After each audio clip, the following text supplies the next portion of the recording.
reflection of women in the night train horror story.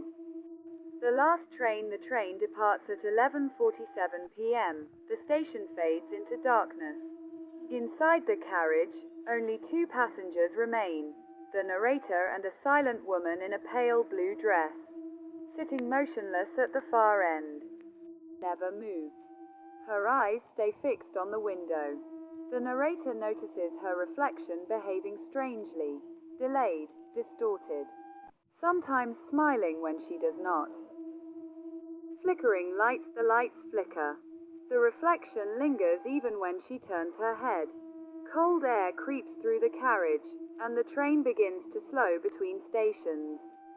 Doors open with a metallic screech. The doors slide open. No platform outside, only endless black tracks. The woman stands. Her feet hover inches above the floor. The truth. She glides past the narrator.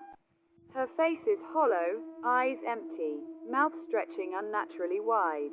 She whispers, "This is my stop." Aftermath. She disappears into the darkness. The doors slam shut. On her seat lies an old newspaper. Woman dies after jumping from train, 1986. Final horror. The narrator looks up. Her reflection is still there, watching.